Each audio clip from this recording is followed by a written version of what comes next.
the most tremendous new musical experience you can have.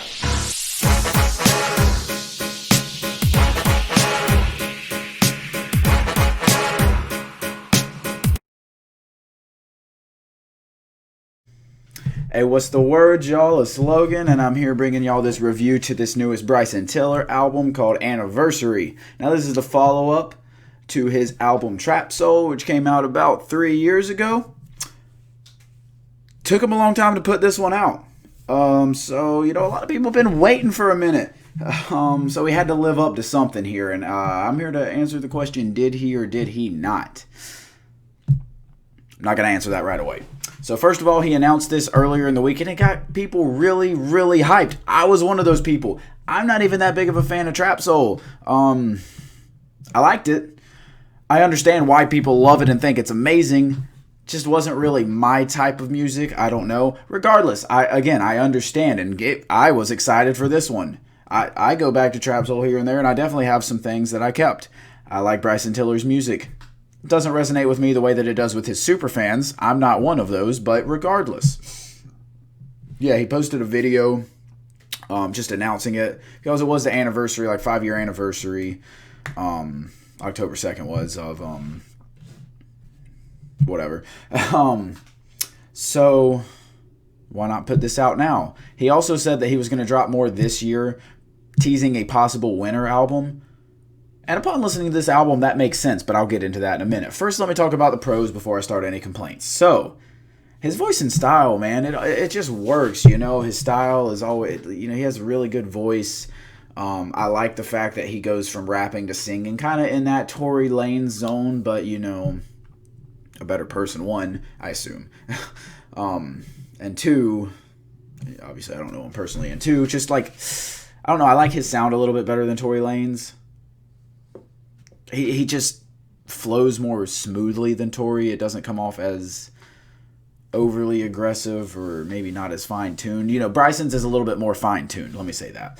His beat selection is always great. He picks these beats that allow you that little bit of trap sound. Like I said, Trap Soul, that's the name of his last album. Makes perfect sense because it's a little bit of trap, a little bit of soul. It allows him to harmonize, but it also allows him to break down some flows, rap fast, rap aggressively, rap softly. It can bring out some meaning, it can bring out some messages, but it can also get you hype in the club. I really enjoy that, and I think his beat selection has a lot to do with that. On top of that, toxicity. Yeah, we enjoy toxic music here, and he has a bit of that. Just talk about bad relationships. Just talk about how he, it's toxic stuff, let's just say that. Not going to break it down. Not going to praise him for it, even though I do enjoy that. Cons, this is not his best work. This is not as good as Trap Soul. Not as good as Trap Soul at all. I'll talk about that later. There's not much focus to it. Not much focus to it at all. It just felt like... Well, let me go on with my next point, because that'll kind of lend itself to the past 2 points. At times, this feels like it's just made of throwaway tracks. That's the downside. It just feels like leftover tracks from Trap Soul. And when you see the cover, the album cover, you can kind of tell, like, okay, maybe this is throwaways from Trap Soul, because all it is him facing the opposite direction, and it's in blue, basically. A little bit different outfit. I don't think he's wearing a hat in this one, and he is in the other one, or vice versa, whatever. But yeah, turn the other way, different color. That's basically it. And like I said, it just feels like throwaways. That lends itself to it not having much focus. It just feels like randomly placed tracks at times. I mean, yes, there is a progression of, like, it makes sense where the songs are placed, so that it's not like just random sounds and random vibes. They build on each other like that, but overall, again, they don't really build on each other past that. And again, that lends itself to it not being his best work either. There one standout track, really. I didn't take much away from this one. It's only 10 tracks in 31 minutes, so it's really easy to listen to. I listened to it a couple of times, but Out of Time featuring Drake, obvious reason why I have to throw this one in there. It's a very solid R&B Drake. It fits very well with Bryson's style and sound. Anytime that Drake's on a song, I'm going to have to talk about it. And this one I enjoyed a lot. I enjoy R&B Drake. Don't want an R&B Drake album. I hope and pray that Certified Lover Boy isn't that. I'm afraid it will be. Now it could be good. I'm not saying it won't be good, but I really want aggressive Drake. But in this song, it makes sense. It made sense next to Bryson Tiller, and it worked very well. Apart from that, though, there's just nothing really that stands out. He doesn't really have any other major features on it. It's mostly just him rapping and singing more than rapping, I guess, but nothing incredible, nothing that stands out, no crazy bars, no crazy beats, no crazy melodies. It's easy to vibe with, yeah, but overall, I mean, it's good. It's good, but it's nothing special. He has a really good voice, as always. He mixes his singing with his rapping very well, and does it over good and cloudy, kind of almost murky production. You know, like that type of Weekend type of production, but not that good, obviously.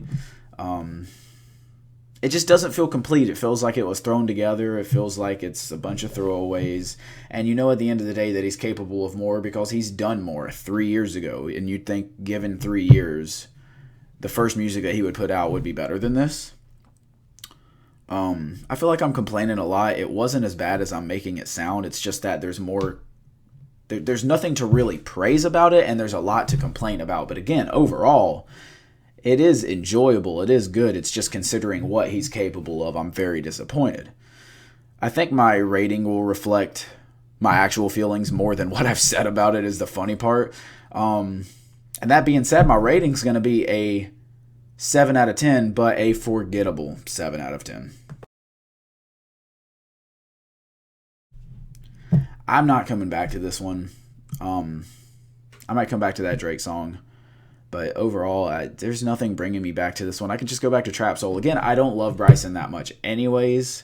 I've never loved his music that much, although I've always thought it was good. But this was just disappointment to me. Again, 7 out of 10 is not a bad rating. Not a bad rating at all. A lot of albums I praise for the entire video and they get a 7 out of 10. But just knowing that Trap Soul was so much better and he took 3 years off. This would be like if Kendrick followed up Damn, which... a lot of people complain about. Yes, it's not as good as To Pimp a Butterfly. It's not as good as Good Kid, Mad City. But, you know, it's still a really good, and I'd argue, classic album. If he followed up with a 7. You know, I think Damn's a 9. I don't think Trap Soul's a 9, but I think Damn is. And if he followed that up with a 7, man, I'd be pissed. But a 7 is still a good album. So don't take it at face value. Okay? That's all I have to say about this one, though. I appreciate y'all watching this video. Make sure to hit that like button, comment, sub. Let me know what y'all thought about it, if you found more enjoyment in it, or if you hated it even more, you know. Just let me know. I'm not saying I hated it, but just let me know. I want to see other people's thoughts. Either to see that I'm not the only one, or maybe I am the only one. Either way, this is just my feelings on it. Again, I appreciate y'all, and I'll hit y'all up next time.